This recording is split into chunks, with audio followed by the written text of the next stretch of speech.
তো ইউনাইটেড নেশনের পিছনে কি আছে এটা নিয়ে পড়াশোনা করে স্টাডি করার মতো সময় ওনার নাই। তাই আমি আমার সংক্ষিপ্ত বক্তব্য একটু জানানোর চেষ্টা করব। যখন 1947-এ ভারত পাকিস্তান আলাদা হলো, ঠিক এই সময়ে আর একটা প্রস্তাবনা পেশ করা হয়েছিল, সেটা হচ্ছে যে ফিলিস্তিন রাষ্ট্রকে বন্টন করা হবে। এই ফিলিস্তিন রাষ্ট্রকে বন্টন করা মানে মুসলমানদের জন্য একটা সীমানা হবে এবং এখানে ইহুদিদের জন্য আর একটা রাষ্ট্র তৈরি করা হবে। এই প্রস্তাবনাটা এসেছিল 1947-এ। এই 47-এর এই ডিসিশনটা বাস্তবায়ন হয় 48-এ গিয়ে 1948 সালে। 1948 সালে যখন এই ডিসিশন বাস্তবায়ন হয় তখন 33টার মতো দেশ এটার পক্ষে ভোট দিয়েছিল, 13টার মতো দেশ এই ডিসিশনের বিরুদ্ধে ভোট দিয়েছিল, বিশেষ করে আরব কান্ট্রিগুলো, এবং 10টার মতো দেশ ভোট দেওয়া থেকে বিরত ছিল। তখন 33টা দেশের ভোটের উপর ভিত্তি করে ফিলিস্তিন রাষ্ট্রটাকে বন্টন করা হয়। এই ফিলিস্তিন রাষ্ট্রটা যখন বন্টন হয় তখন ওইখানে ইহুদিদের জনসংখ্যা হচ্ছে 30%। 30% জনগণের জন্য বরাদ্দ করা হলো তৎকালীন ফিলিস্তিনের 65% এরিয়া, মানে 65% জায়গা দেওয়া হবে 33% জনগণকে, আর 45% জায়গা দেওয়া হবে 77% মুসলিম জনগণকে। এমন বোঝাতে পারেনি কথা, মানে 33% জনগণকে দেওয়া হবে 65% এরিয়া, আর 77% জনগণকে দেওয়া হবে 45% এরিয়া। পৃথিবীতে এর চাইতে রসাত্মক মানে ক্রিটিসাইজমূলক ডিসিশন হতে পারে না। আচ্ছা, এরপরে যখন এই ডিসিশনটা সিদ্ধান্ত গ্রহণ হলো, তারপরে আরব ইসরায়েল যুদ্ধ হলো, তারপরে এখানে যা হওয়ার তা হলো, সেটা আমরা দেখেছি, এখন পর্যন্ত চলছে, আমরা ওইটার দিকে আবার আসব। এরপরে আসেন যখন আর একটু ইতিহাস টানি, সেটা হচ্ছে 2রা আগস্ট 1990 সালে যখন সাদ্দাম হোসেন ইরাকের উপরে হামলা চালালো। তখন সাদ্দাম হোসেন ইরাকের উপরে হামলা চালানোর কারণে তৎকালীন ইউএনের সিকিউরিটি কাউন্সিল যারা, তারা একটা রেজুলেশন পাশ করলো 660 নামে। সেই রেজুলেশনের উপর ভিত্তি করে ইউনাইটেড নেশন বলল যে ইরাককে এখনই কুয়েতের উপরে হামলা বন্ধ করতে হবে। ইরাক যখন কুয়েতের উপরে হামলা বন্ধ করলো না, তখন নভেম্বর মাসের মিডিলের দিকে ইউনাইটেড নেশন নতুন আর একটা রেজুলেশন বাস্তবায়ন করলো। সেই রেজুলেশনের নাম হচ্ছে 678। এই রেজুলেশনের উপর ভিত্তি করে বাধ্য করা হবে সাদ্দাম হোসেনকে যে আপনি ইরাকে আপনার আর কোনো আক্রমণ চালাতে পারবেন না, এবং এটার জন্য একটা সময় বেঁধে দেওয়া হলো 14ই জানুয়ারি পর্যন্ত 1991 বা 92 সালে। সাদ্দাম হোসেন যখন 14ই জানুয়ারি পর্যন্ত তার যুদ্ধ বন্ধ করলো না কুয়েতের ওপরে, তখন তারা তাদের নতুন অ্যাক্ট অনুযায়ী 17ই জানুয়ারি 35টা দেশের কোয়ালিশন ফোর্স মিলে অপারেশন ডিজার্ট স্টর্ম চালায় 17ই জানুয়ারি থেকে নিয়ে শুরু করে 18ই ফেব্রুয়ারি পর্যন্ত। এবং বলা চলে যে শুরুর 100 ঘন্টার মধ্যে ইরাকের বাহিনীকে তারা কুয়েতে পরাজিত করে এবং সাদ্দাম হোসেনকে ইরাকে ব্যাক যেতে বাধ্য করে। এখানে যেটা আপনাদের জানার জন্য বিষয়, সেটা হচ্ছে যে কুয়েত থেকে সাদ্দাম হোসেনকে তারা ফিরিয়ে দিতে পারতেছে ইরাকে, এবং যখন সাদ্দাম হোসেন ডিসিশন মানতেছে না, তখন 35টা দেশ মিলে বাধ্য করা হচ্ছে তার উপর সরাসরি আক্রমণ চালিয়ে তাকে কুয়েত ছাড়ার জন্য। এরপরে সাদ্দাম হোসেনের বিরুদ্ধে মানে ইরাকের বিরুদ্ধে একটা তারা ক্লেম করে, সেটা হচ্ছে যে ইরাকের কাছে WMD অর্থাৎ উইপেন্স অফ ম্যাস ডিস্ট্রাকশন, মানে ব্যাপক মানুষকে ক্ষতি করতে পারে এরকম রাসায়নিক পদার্থ আছে। এইরকম একটা পদার্থের কথা বলে তারা ইরাকের ওপরে অস্ত্র নিষেধাজ্ঞা দেয়। এই অস্ত্র নিষেধাজ্ঞা দেওয়ার পরে তাদের একটা কমিশন তৈরি হয় ইউনাইটেড নেশনের, যেই কমিশন ইরাকে যায়, ইরাকের গিয়ে অনুসন্ধান করে যে ইরাকের কাছে WMD আছে কিনা, অর্থাৎ পারমাণবিক অস্ত্র আছে কিনা। এটা চেক করার পরে তারা রিপোর্ট দেয় না সাদ্দাম হোসেনের কাছে অথবা ইরাকে WMD নাই, তখন উইপেন্স অফ মাস ডিস্ট্রাকশন নাই। এইটা বলার পরে 2001 সালে 9/11 হয়, মানে টুইন টাওয়ারে হামলা হয়, একটি নাটকীয় সন্ত্রাসী ঘটনা। 2001 সালের 9/11-এর এই ঘটনার পরে সারা বিশ্বে একটি নাটকীয় সন্ত্রাসবাদের বিরুদ্ধে যুদ্ধ শুরু হয়। যখন 1991 সালে কুয়েতে হামলার পরে সাদ্দাম হোসেনকে ক্ষমতা থেকে ফেলা গেল না, তখন পাশ্চাত্য বিশ্ব এটাতে নাখোশ ছিল, এবং 1994 সালে তৎকালীন president Bill Clinton Iraq liberation act নামে একটা অ্যাক্টে সিগনেচার করে, যে সিগনেচারের উদ্দেশ্যই ছিল যে সাদ্দাম হোসেনকে অথবা ইরাককে তার এই জায়গা থেকে হটিয়ে ফেলা। ঠিক এটা ছিল 1994 সালের ঘটনা। 2001 সালে হলো 9/11-এর যুদ্ধ। 2001 সালে 9/11-এর যুদ্ধ হওয়ার পরে 2002 সালে আবার ইরাকের ওপরে এই অভিযোগ উত্থাপন করা হলো, যেখানে WMD আছে, অর্থাৎ পারমাণবিক অস্ত্র বা এই জাতীয় কিছু আছে। এইটার কথা বলে 2003 সালে পাশ্চাত্য বিশ্বের একটা অ্যালায়েন্স, তাদের একটা গঠিত কমিটি ইরাকের ওপরে হামলা করে। ইরাকের ওপর হামলা করা হয় 20 মার্চ 2003 সালে। অপারেশন ইরাক ফ্রিডম চালানো হয়। 2003 সালের 9 এপ্রিল পৃথিবীর ইতিহাসের এবং ইসলামী সভ্যতা এবং কৃষ্টি কালচারের কেন্দ্রীয় ভূমি বাগদাদের পতন হয় এবং 13ই ডিসেম্বর 2003 সালে সাদ্দাম হোসেন গ্রেফতার হন। এবং এই সময়টাতে কত হাজার এবং কত লক্ষ ইরাকি মারা গেছেন, কত লক্ষ সাধারণ নাগরিক মারা গেছে, এইটার সংখ্যা আমাদের সামনে পেশ করার মতো প্রয়োজন আছে বলে আমি মনে করি না। আমরা সবাই জানি যে এখানে হাজার হাজার লক্ষ লক্ষ নিরীহ ইরাকি মারা গেছে। সবচেয়ে হাস্যকর বিষয় হচ্ছে যে ওই সময়টাতে ইরাকের উপর একটা স্যাংশন চালানো হয়, একটা স্যাংশন দেওয়া হয় ইউনাইটেড নেশনের পক্ষ থেকে। যে ইউনাইটেড নেশন ইরাকে হামলা বন্ধ করার জন্য 35টা দেশকে একত্রিত করতে পারে কুয়েতে হামলা বন্ধ করার জন্য, ওই ইউনাইটেড নেশনে যখন ইরাকের ওপরে বর্বর হামলা চালানো হয়েছে, হাজার হাজার লক্ষ লক্ষ নিরীহ জনগণকে হত্যা করা হয়েছে, তখন তারা যুদ্ধ করেছিল, যারা ইরাকের বিরুদ্ধে যুদ্ধ করছিল তাদের যুদ্ধটা বন্ধ পর্যন্ত করতে পারে না। এটা জাতিসংঘের ব্যর্থতা। এরপরে আসেন 2011 সালে লিবিয়াতে যখন মুয়াম্মার আল গাদ্দাফির বিরুদ্ধে আন্দোলন শুরু হলো। আসলে ওই সময় যখন 2011 সালে মুয়াম্মার আল গাদ্দাফির বিরুদ্ধে লিবিয়ায় আন্দোলন হচ্ছিল, ঠিক এই সময় টিউনিসিয়ায় আন্দোলন হয়েছে, ঠিক এই সময় সিরিয়ায় আন্দোলন হয়েছে, ঠিক এই সময় আরও কিছু আরব কান্ট্রিগুলোতে আক্রমণ হয়েছে। আমি ওগুলোর কথা বলতে চাচ্ছি না। সময় হলে এই আন্দোলনগুলোর পিছনে কোন এনজিওগুলোর হাত ছিল এবং কোন এনজিওগুলো এই আন্দোলনের পিছনে কাজ করেছে সেটা একটু আপনারা জানার চেষ্টা করবেন।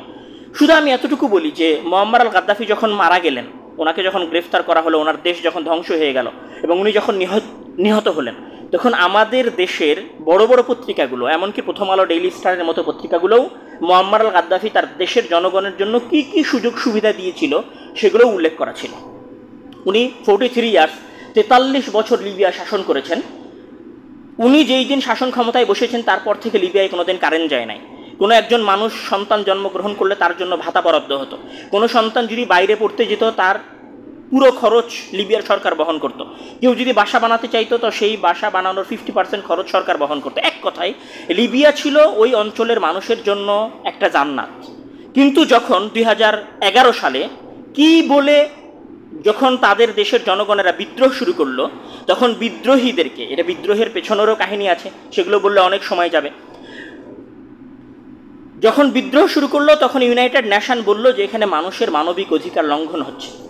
মানুষের মানব অধিকার লঙ্ঘন হচ্ছে এই কথা বলে তারা একটা রেজুলেশন করে 1973 নামে, যেই রেজুলেশন করে তারা তৎকালীন লিবিয়ার উপরে নিষেধাজ্ঞা দেয়। এই নিষেধাজ্ঞা দিয়েও যখন কাজ হয় না তখন তারা নো ফ্লাই জোন ঘোষণা করে। নো ফ্লাই জোন মানে কোনো সামরিক বিমান লিবিয়ার আকাশে উঠতে পারবে না। এইটা ঘোষণা করার পরে অল নেসেসারি মেজার্সের আন্ডারে অন্য, বিশেষ করে পাশ্চাত্যের যে অ্যালাই বাহিনী আছে, সেই অ্যালাই বাহিনীকে তারা আদেশ দেয় লিবিয়ার বিমান বাহিনীকে ধ্বংস করার জন্য। এই যে লিবিয়ার উপরে হামলা চালানো হলো, আজকে রানিং লিবিয়ার কি অবস্থা? 2011 সালের আগে যে লিবিয়া ছিল আর 2011 সালের পরে যে লিবিয়া হয়েছে, এই লিবিয়া তো ইউনাইটেড নেশনের হাত ধরেই তৈরি হয়েছে। আজকের যে ভঙ্গুর লিবিয়া, যে ধ্বংসস্তূপের উপরে লিবিয়া দাঁড়িয়ে আছে, যে নির্মম নির্যাতিত ইতিহাসের উপরে লিবিয়া দাঁড়িয়ে আছে, এই ইতিহাসের পেছনের প্রোপাগান্ডা কে চালিয়েছে? ফ্র্যাঙ্কলি যদি আমি বলি, স্পষ্টভাবে যদি বলি এবং কোনো প্রকার ভয় ডর হিংসাড়ায় যদি বলি, তাহলে এর পিছনে পুরো কলকাঠি নেড়েছে ইউনাইটেড নেশন। তাহলে ইউনাইটেড নেশন আজকে লিবিয়ার যে অবস্থা, এই অবস্থার জন্য কে দায়ী? ইউনাইটেড নেশন দায়ী। এরপরে আসেন 1992 সালে যখন সোমালিয়ায় গৃহযুদ্ধ হয়েছিল, সেই গৃহযুদ্ধের শান্তি রক্ষা করার নামে ইউনাইটেড নেশন তাদের ফোর্স পাঠিয়েছিল।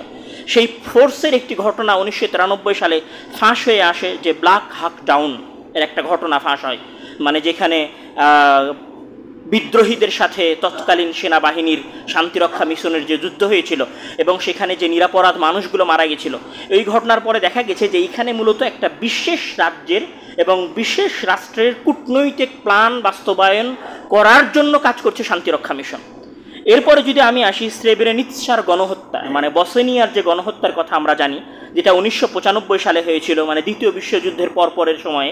সেখানে কি হয়েছিল? বসনিয়ার সার্বিয়ান বাহিনী এবং মুসলিমদের মধ্যে একটা সংঘাত চলছিল। এই সংঘাতে নিরাপরাধ সাধারণ মুসলিমদেরকে নিরাপত্তা দেওয়ার জন্য একটি জোন তৈরি করা হয়, যে জোনের নাম সেফ জোন। এই জোনটা ঘোষণা দেয় কে? এই জোনটা ঘোষণা দেয় ইউনাইটেড নেশন, মানে মুসলিমদের জন্য একটা নিরাপদ এরিয়া বসনিয়ার যে অমুসলিম বাহিনী আছে, সার্ব বাহিনী, সেই সার্ব বাহিনী থেকে বাঁচানোর জন্য। কিন্তু ওই নিরাপত্তা জোনের মধ্যে ঢুকে মাত্র 1-2 দিনের ব্যবধানে 8,000-এরও বেশি নিরাপরাধ মুসলিমকে হত্যা করা হয়। 8,000-এরও বেশি নিরাপত্তা, 8,000-এরও বেশি নিরাপরাধ মুসলিমদেরকে, অপরাধহীন মুসলিমদেরকে হত্যা করা হয়, যেই হত্যাকে পরবর্তীতে আন্তর্জাতিক ট্রাইব্যুনাল আদালতগুলো জেনোসাইড হিসেবে ঘোষণা করেছে। কিন্তু এই যে 8,000 মুসলিম হত্যা হলো বসনিয়ায়, এই 8,000 মুসলিম হত্যা হওয়ার কোনো বিচার হয়েছে? এই 8,000 মুসলিম যে নিহত হয়েছে, এটা তো ইউনাইটেড নেশনের সেফ জোনের মধ্যেই নিহত হয়েছে, এটার কোনো বিচার হয় নাই। আর একটু সামনে আসেন, রুয়ান্ডায় 1994 সালে যে গণহত্যা হয়েছিল, ওই গণহত্যার বিষয়ে জাতিসংঘের শান্তিরক্ষা মিশনের একজন প্রধান উনি বলছেন যে we had the mandate to watch people being slaughtered but not to stop the killing. মানে রুয়ান্ডার এই গণহত্যায় প্রায় লক্ষাধিক মানুষ নিহত হয়েছিল, কিন্তু এই লক্ষাধিক মানুষকে বাঁচানোর জন্য ইউনাইটেড নেশন বিশেষ কোনো কার্যক্রম গ্রহণ করতে পারে না। বরং তৎকালীন সময়ের যে কমান্ডার ছিল, ওই কমান্ডার রোমিও ডালেয়ার, উনি বলেছেন জাস্ট আমাদেরকে শুধু মানুষের মারা যাওয়ার দৃশ্য দেখার জন্য রাখা হয়েছিল, স্টপ দ্য কিলিংয়ের কোনো কাজ আমাদেরকে দেওয়া হয় নাই। এরপরে আসেন, আমরা যদি এখন বলি একটু আমাদের পাশের দেশ আসি, ভারতে। এই যে 47-এর পর থেকে কাশ্মীরে যে জুলুম এবং যে অত্যাচার চলেছে, এই জুলুম এবং অত্যাচারের বিষয়ে জাতিসংঘের একটা রেজুলেশন ছিল, যে রেজুলেশন হচ্ছে ইউএনএসসি রেজুলেশন 47 নামে। এই রেজুলেশনের আন্ডারে কি ডিসিশন গ্রহণ করা হয়েছিল? যে কাশ্মীরের জনগণ ভোট দিবে এবং তাদের ভোটের উপর ভিত্তি করে কাশ্মীরের জনগণ পাকিস্তানে যাবে, কাশ্মীরের জনগণ স্বাধীন রাষ্ট্র পাবে, নাকি কাশ্মীরের জনগণ ভারতের সাথে সংযুক্ত হবে, এই বিষয়ে আলোচনা করা হয়েছিল। প্রস্তাবনা পাশ হয়ে আছে, কিন্তু 47-এর পর থেকে অদ্যাবধি কাশ্মীরের জনগণ কোথায় যাবে এই মর্মে কোনো ভোট হয় নাই। এবং এখানে আরও একটা কথা বলি, মানবাধিকার লঙ্ঘন যে হয়েছে কাশ্মীরে, সেটা অ্যামনেস্টি ইন্টারন্যাশনাল বলেন অথবা ইউনাইটেড নেশনের আরও যে সমস্ত সহযোগী এনজিও আছে, তাদের রিপোর্ট অনুযায়ী, ভেতরে যা হয়েছে সেগুলো পরের কথা, তাদের রিপোর্ট অনুযায়ী 47-এর পর থেকে টিল নাও, মানে 2022 পর্যন্ত শুধুমাত্র কাশ্মীরি নিহত হয়েছে 90,000-এরও বেশি। কত হাজার মা বোন তাদের ইজ্জত হারিয়েছে, কত হাজার বিদ্রোহীরা তাদের চোখ হারিয়েছে, কত শিশু তার সন্তানকে হারিয়েছে, এটার তো কোনো হিসাবই নাই। এই যে কাশ্মীরে মুসলমানদের বিরুদ্ধে যে জেনোসাইড চালানো হয়েছে, 2018 এবং 19 সালে অ্যামনেস্টি ইন্টারন্যাশনাল যখন পরপর 2টা রিপোর্ট পেশ করলো ইন্ডিয়ার বিরুদ্ধে, তখন অ্যামনেস্টি ইন্টারন্যাশনালের অফিস বন্ধ করে দেওয়া হলো ভারতে। সেটার বিরুদ্ধে ইউনাইটেড নেশন কিছু করতে পেরেছে? কিচ্ছু করতে পারে নাই। যেই ইউনাইটেড নেশন কাশ্মীরি সমস্যার সমাধান করতে পারে নাই, যেই ইউনাইটেড নেশন বর্তমানে বিগত 2 বছরে গাজায় 50,000-এরও বেশি মানুষ মারা গেছে, এই 50,000-এরও বেশি মানুষের সমস্যার সমাধান করতে পারে নাই, যেই ইউনাইটেড নেশন বাংলাদেশে আশ্রয় নেওয়া লক্ষাধিক রোহিঙ্গাদেরকে তাদের বাসায় ফিরিয়ে যাওয়ার ব্যবস্থা করে দিতে পারে নাই, সেই ইউনাইটেড নেশন কিসের ইউনাইটেড নেশন? সেই ইউনাইটেড নেশন কাকে সার্ভ করে? সেই ইউনাইটেড নেশনের কিসের ক্ষমতা আছে? যেই ইউনাইটেড নেশন আফগানিস্তানের 40 বছরের যুদ্ধকে বন্ধ করতে পারে নাই, যেই ইউনাইটেড নেশন ইরাকের নিরীহ মানুষদের হত্যা বন্ধ করতে পারে নাই, যেই ইউনাইটেড নেশন বর্তমান ভারতে গোহত্যার নামে মুসলমানদের খাবারের যে অধিকার ছিনিয়ে নেওয়া হয়েছে, মানুষকে জীবন্ত ট্রেন থেকে ছুঁড়ে নিক্ষেপ করা হয়েছে, পিটিয়ে মেরে ফেলে দেওয়া হয়েছে, এই যে বিষয়গুলোর বিচার করতে পারে নাই, যে ইউনাইটেড নেশন কাশ্মীরের স্বায়ত্ত শাসনের অধিকার 371 ছিনিয়ে নেওয়ার পরে কোনো অ্যাকশন নিতে পারে নাই, সেই ইউনাইটেড নেশন কোনোদিনই ইউনাইটেড নেশন নয়, সেটা কোনোদিনই জাতিসংঘ নয়, সেটা কোনোদিনই আমার এবং আপনার জন্য কল্যাণকর বা কল্যাণকামী হতে পারে, এইটা চিন্তা করাটাও ভুল। আমার এই সংক্ষিপ্ত কথার দ্বারা আমি আপনাদেরকে যেটা বলতে চাচ্ছিলাম সেটা হচ্ছে, আমি যদি আরেকটু বলি যে 2019 সালে যখন কাশ্মীরে স্বায়ত্ত শাসন বন্ধ করা হলো 371-এর মাধ্যমে, কাশ্মীরে স্বায়ত্ত শাসন ছিল। স্বায়ত্ত শাসন মানে যে কাশ্মীরে অন্য কোনো অঞ্চলের মানুষ এসে জায়গা কিনতে পারবে না, ওই অঞ্চলের মুসলিমরা ওই দেশেই থাকবে, তাদের নিজস্ব রুলস থাকবে, তাদের নিজস্ব আলাদা আইডি কার্ড থাকবে, তাদের নিজস্ব আলাদা পরিচয়পত্র থাকবে, এরকম একটা ডিসিশন ছিল 47-এ যখন কাশ্মীর ভারতের সাথে আসে তখন। এই 370 এই অ্যাক্ট যখন বাতিল হয় 2019 সালে, এই বাতিল হওয়ার পরে 10,000-এরও অধিক রাজনৈতিক নেতাকর্মীদেরকে বন্দী করা হয়েছে, 7 লক্ষেরও অধিক সেনাবাহিনীকে এখানে নতুন করে চালু করা হয়েছে, তাদেরকে কাজের মধ্যে, তাদেরকে ফাংশনে নিয়ে আসা হয়েছে। এইটার বিরুদ্ধে জাতিসংঘ কোনো সিদ্ধান্ত গ্রহণ করতে পারে নাই, এটাকে জাতিসংঘ বন্ধ করতে পারে নাই। সবাই জানে যে প্রতি 1/2 কিলোমিটার পর পর সেনাবাহিনীর একটা টহল ক্যাম্প আছে, কিন্তু এইটা নিয়ে সারা পৃথিবীব্যাপী কোথাও কোনো আলোচনা হবে না। এইটা নিয়ে সারা পৃথিবীব্যাপী কোথাও কোনো জেনোসাইড বা হত্যাযজ্ঞ চালানো হচ্ছে বলে আর এক দেশ ওই দেশে এসে আক্রমণ করে কাশ্মীরের মুসলমানদেরকে উদ্ধার করবে, এটা কল্পনাতীত একটা বিষয়। আমি যদি বলি যে ইন্টারন্যাশনাল ল এর একজন প্রফেসর ছিলেন রিচার্ড লক, উনি একটা কথা বলেছিলেন যে UN is often hijacked by geopolitics rather than fulfilling its global humanitarian mission. মানে ইউএনও হাইজ্যাক হয়ে গেছে জিওপলিটিক্সের দ্বারা। এখানে যদি আমি আরও একজন কথা বলি, প্রখ্যাত মার্কিন ইতিহাসবিদ, উনি বলেছিলেন the UN is powerful or as weak as the United States wants its to be. মানে তার প্রভু যতটুকু তাকে শক্তি দিতে চায় ততটুকু সে শক্তি পায়, আর তার প্রভু যখন তাকে শক্তি দিতে চায় না তখন সে আসলে শক্তিও পায় না। ইউনাইটেড নেশনের সাবেক সেক্রেটারি বুত্রোস ঘালি, যিনি 1992 থেকে নিয়ে শুরু করে 1996 পর্যন্ত ইউএনের প্রধান ছিলেন, উনি বলেছেন যে আমি জাস্ট পরবর্তীতে ইউএনের দায়িত্ব পাই নাই, কেননা আমি খোলাখুলি তার নিয়ম নীতির বিরোধিতা করেছিলাম।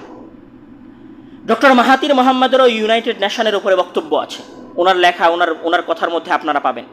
আমার পুরো কথার যদি আমি সামারাইজেশন করি তাহলে ইউনাইটেড নেশন মুসলিম বিশ্বের জন্য, বহির্বিশ্বের কথা আমি বাদ দিলাম, মুসলিম বিশ্বের জন্য, মুসলিমদের অধিকার আদায়ের জন্য একটি ব্যর্থ সংঘ।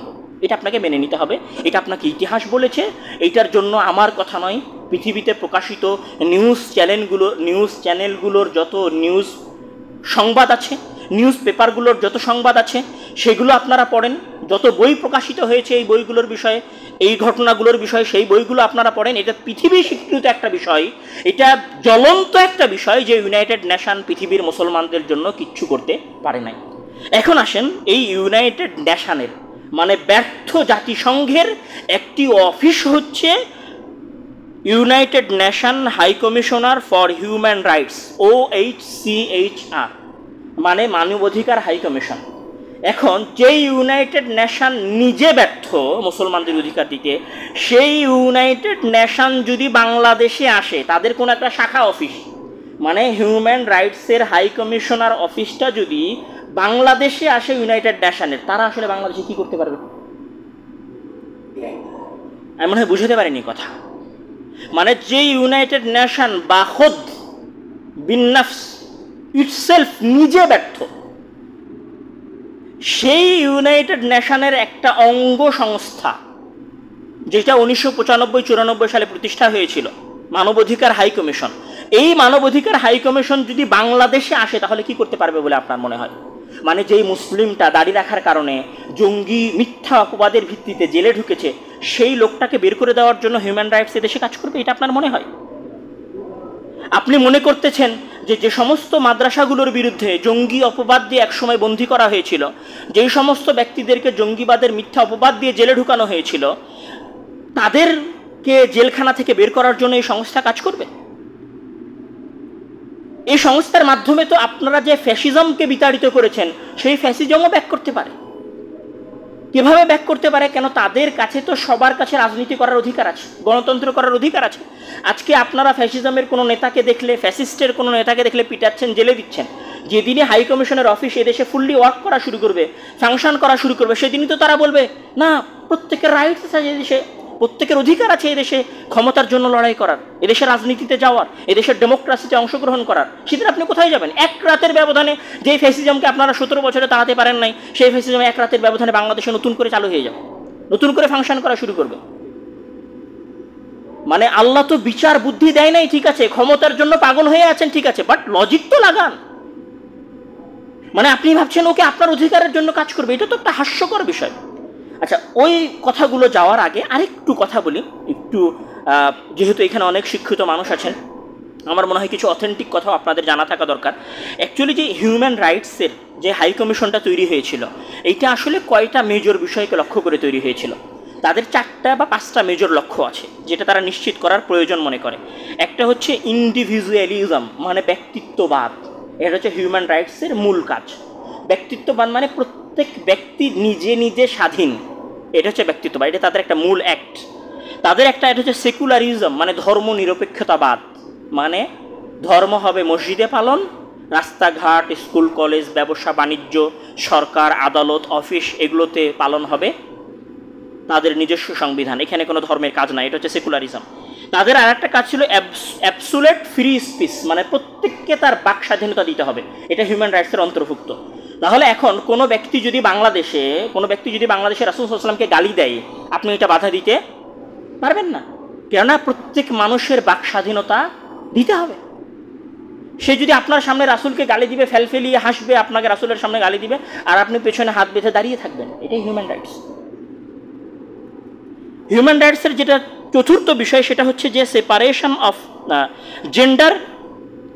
জেন্ডার নিউট্রালিটি, মানে লিঙ্গ বৈষম্যহীনতা। মানে চাইলে সে নিজেকে পুরুষ কল্পনা করতে পারে, চাইলে সে নিজেকে মেয়ে কল্পনা করতে পারে, চাইলে সে তার লিঙ্গ পরিবর্তন করে ছেলে থেকে পুরুষ থেকে মেয়ে হয়ে যেতে পারে, মেয়ে থেকে পুরুষ হয়ে যেতে পারে, তার ইচ্ছাধীন। এই অধিকারটা আপনাকে দিতে হবে। মানে আগামীকাল যদি আজকে যদি তারা বাংলাদেশে ফাংশন করে হিউম্যান রাইটসের হাই কমিশন, আগামীকাল যদি আপনার ছেলেটা বলে যে আমি আমার লিঙ্গ পরিবর্তন করে ফেলবো, আপনি কিচ্ছু করতে পারবেন না।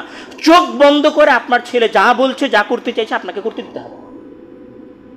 এরপরের তাদের যেটা পয়েন্ট সেটা হচ্ছে separation of religion and state, মানে ধর্ম আলাদা এবং রাষ্ট্র আলাদা।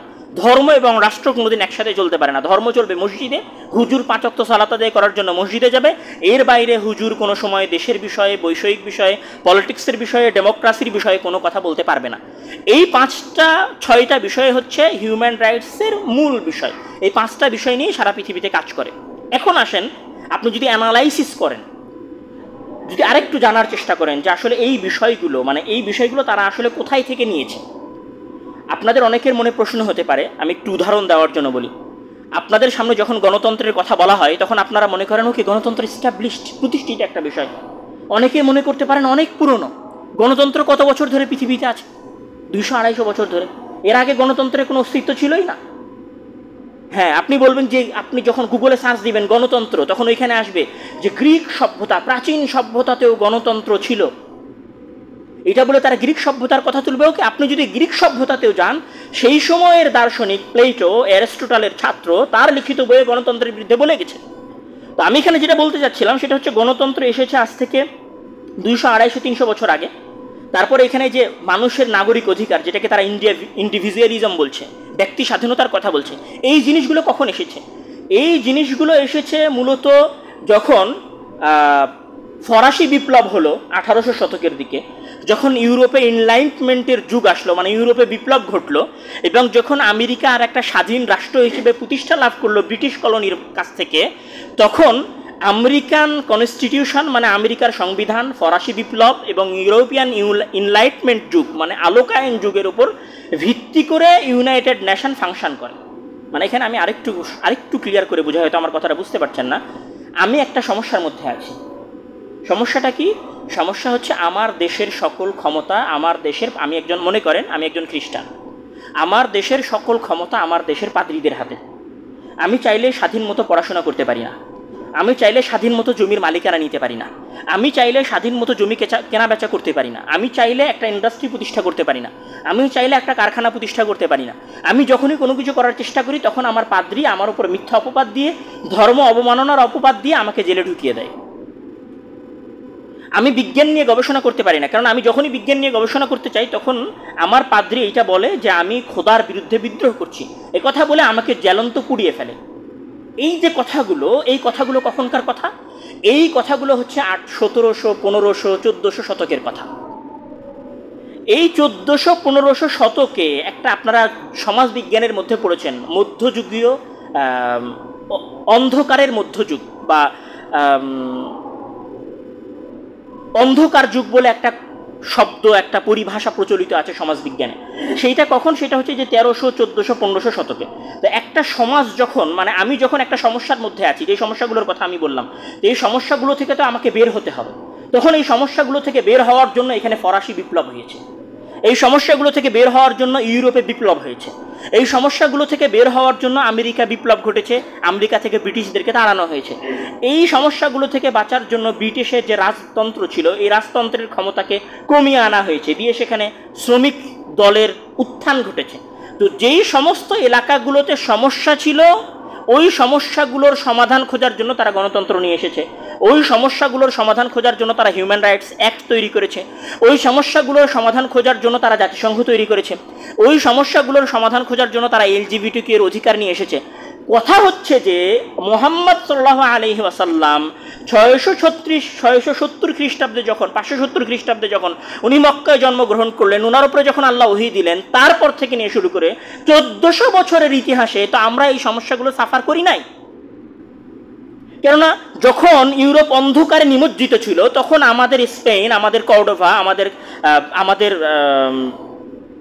আমাদের স্পেনের আন্দালুসিয়ার যে এলাকাগুলো, আমাদের টলেডো শহরের কথা যদি বলি, আমাদের গ্রানাডা শহরের কথা যদি বলি, আমাদের কর্ডোভা শহরের কথা যদি বলি, আমাদের বাগদাদের কথা যদি আমি বলি, আমাদের দেমাস্কের কথা যদি আমি বলি, আমাদের খোরাসান আল কুবরা যেটা বর্তমান ইরাক ইরানের মধ্যে আছে, এই ইরাক ইরানের বৃহত্তর অঞ্চলের কথা যদি আমি বলি, তাহলে এই পুরো অঞ্চলে বিজ্ঞান চর্চা হয়, এই পুরো অঞ্চলে জ্ঞান চর্চা হয়। এই অঞ্চলের মানুষ স্বাধীন, এই অঞ্চলের মানুষ ব্যবসা বাণিজ্যের ক্ষেত্রে স্বাধীন, এই অঞ্চলের মানুষ জমি জায়গা কেনার ক্ষেত্রে স্বাধীন, এই অঞ্চলের মানুষ শিক্ষা অর্জনের ক্ষেত্রে স্বাধীন, এই অঞ্চলের মানুষ এইটা মনে করে না যে তাদের শাসক তাদের উপরে পূর্ণরূপে নির্যাতন করতেছে, এটা এই অঞ্চলের মানুষ কোনোদিন মনে করে নাই। তো 1450 বছরে আমরা যেই সমস্যাকে ফেস করি নাই, যেই সমস্যা তোমরা ফেস করেছো, তোমরা ওই সমস্যার সমাধান খুঁজে বের করেছো, ওই সমস্যার সমাধান তোমরা তোমাদের উপরে ব্যবহার করো, সেইটা তো আমাদের উপরে তোমরা চালাতে পারো না। এখানে আরেকটা জিনিস, যে জাতিসংঘের যে মূল কথাগুলো, এই মূল কথাগুলো 3টে জায়গা থেকে এসেছে। আবার বলছি, ফরাসি বিপ্লব থেকে, ইউরোপিয়ান এনলাইটমেন্টের যুগ থেকে, এবং আমেরিকান কনস্টিটিউশন থেকে। তো নির্দিষ্ট একটা গোষ্ঠী থেকে আসা নিয়মকানুনগুলো কি পুরো এশিয়ার মানুষের জন্য হতে পারে, পুরো আফ্রিকার অঞ্চলের মানুষের জন্য হতে পারে? ধরেন আমি বাংলাদেশের যে কৃষ্টি কালচারে বিশ্বাসী, আমাদের বাংলাদেশের কৃষ্টি কালচার হচ্ছে যে একজন ছেলে একজন মেয়েকে প্রকাশ্যে কোনো ধরনের অনৈতিক কার্যকলাপে লিপ্ত হতে পারবে না, আমাদের বাংলাদেশের কৃষ্টি কালচার। এটা ইউরোপে আম। দেখুন আপনার কাছে ওইটা স্বাভাবিক বিষয়, ওইটাকে আপনি আমার উপরে স্বাভাবিক করবেন? আপনাদের অঞ্চলে বিকিনি পরে ঘোরা জায়েজ, আপনাদের অঞ্চলে বিকিনি পরে ঘোরাটা স্বাভাবিক বিষয়, কিন্তু আমরা এশিয়ার মানুষেরা তো বিকিনি পরে ঘোরাকে স্বাভাবিক মনে করি না। তাহলে আপনার কাছে যেটা স্বাভাবিক বিষয়, ওটা তো আমার কাছে স্বাভাবিক না। আপনার কাছে লিঙ্গ পরিবর্তন করা স্বাভাবিক বিষয়, ওটা তো আমার কাছে স্বাভাবিক না।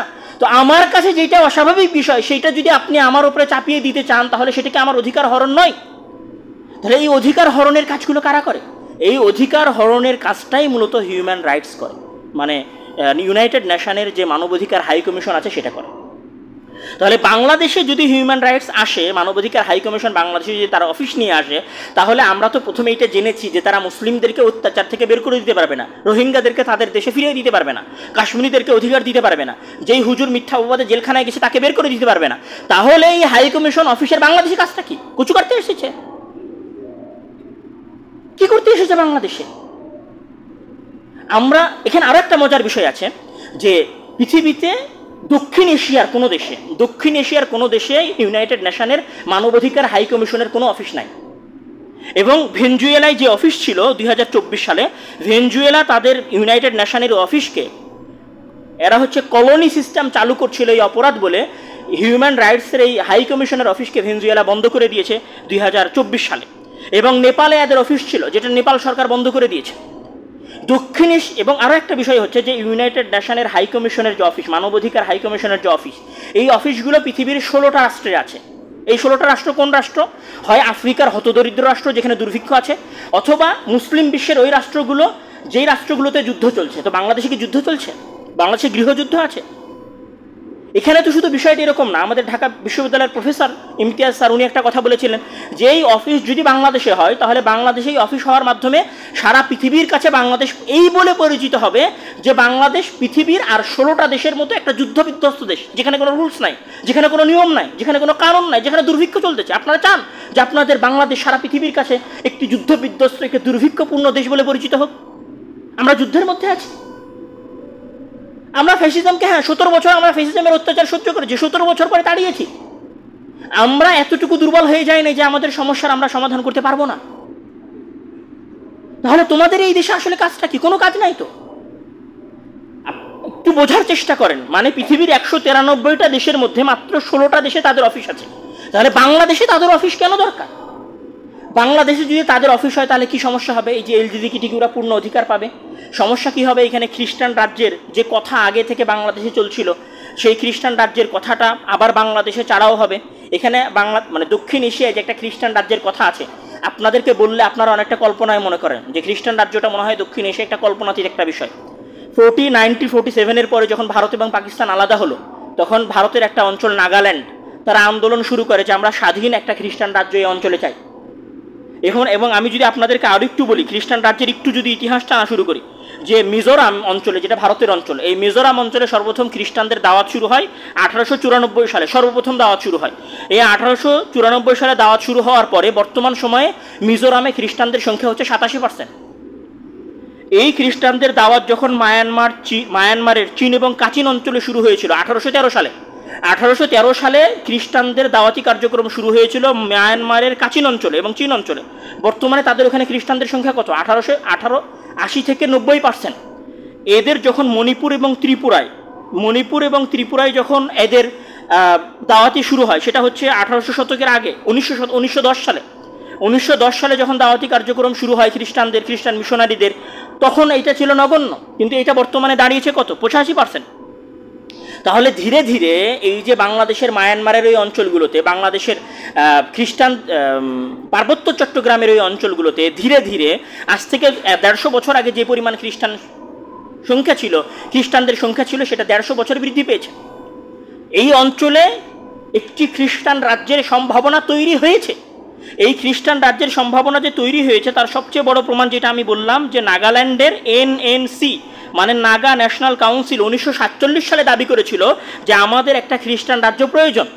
এবং যখন তারা এই দাবি তোলে, তখন এনবিসিসি মানে নাগাল্যান্ড ব্রিটিশ চার্চ কাউন্সিল তারা এগিয়ে আসে। তারা দুইটা সম্মেলন করে 1964-এ, এবং তাদের আর একটা সম্মেলন হয় 1970-তে মানে 1970 সালে। তখন তারা কি বলে? যে we believe that God has chosen Nagaland to be a nation set apart to glorify himself। তারপরে আরেকটা জায়গায় তারা বলেছে, the Naga people have suffered long under alien rule, as a Christian people we deserve a homeland। মানে আমরা খ্রিস্টান people হিসেবে একটা স্বাধীন রাষ্ট্রের কল্পনা করি এবং একটা স্বাধীন রাষ্ট্র চাই। তো যেই কথাটা নাগাল্যান্ডের মানুষ আজ থেকে 1964-1964-তে বলে এসেছে, সেটা যদি তাদের আগের প্ল্যান হয়, তাহলে আজকে কি এই অঞ্চলে দক্ষিণ এশিয়ায় আর একটা খ্রিস্টান রাজ্য হওয়ার সম্ভাবনা নেই? সিআইএ এর একটা রিপোর্ট প্রকাশিত হয়েছিল 1970-এর দশকে। 1970-এর দশকের ওই রিপোর্টে পড়েন, তারা বলেছে যে বাংলাদেশের পাহাড়ি অঞ্চলগুলোতে খ্রিস্টান রাজ্য প্রতিষ্ঠার একটা জুম ল্যান্ড প্রতিষ্ঠার পরিকল্পনা আছে। এটা সিআইএ এর রিপোর্ট। তাহলে এই অঞ্চলে একটা খ্রিস্টান রাজ্যের সম্ভাবনা আছে। বাংলাদেশের পাহাড়ি অঞ্চলগুলোর 10% জনগণ হচ্ছে খ্রিস্টান। আগামীকাল যদি এই অঞ্চলের মানুষগুলো বলে যে আমরা স্বাধীন আরেকটি অঞ্চল চাই, বাংলাদেশের সরকার আমাদের অধিকারের উপরে হস্তক্ষেপ করছে, হুদা হেলারি ডক্টর ইউনূস, তুমি কি করবা তাদের জন্য? চট্টগ্রাম একদিনের মধ্যে আলাদা রাষ্ট্র করে দিতে হবে। যদি এইটাতেও বিশ্বাস না হয়, ইন্দোনেশিয়ার যে পূর্ব তিমুর, যেটা আগে ইন্দোনেশিয়ার অন্তর্ভুক্ত ছিল, সেইখান থেকে কিভাবে পূর্ব তিমুর একটা খ্রিস্টান রাজ্যে পরিণত হলো এবং একটা স্বতন্ত্র খ্রিস্টান রাজ্যে হিসেবে আলাদা হয়ে গেল ইন্দোনেশিয়া থেকে, সেই ইতিহাস দেখেন। হুমসি খেলি জাস্ট আবেগের বসে পড়ে আপনি একটা জায়গায় চলে গেলেন, বক্তব্য দিয়ে দিলেন, হিউম্যান রাইটসের হাই কমিশনের অফিস হবে বাংলাদেশে, আপনি রাজি হয়ে গেলেন। এইটা হলে তো দেশ চলবে না। আপনি তো এতদিন ছিলেন দাদাবাবুদের লাইনের ভেতরে, এখন তো চলে যাচ্ছেন পাশ্চাত্যের চোরাবালির মধ্যে। বাংলাদেশের স্বাধীনতার যে বিন্দুমাত্র আলোটুকু ছিল সেটাও বর্তমান সময় নিভে যাওয়ার পথের দিকে চলতেছে।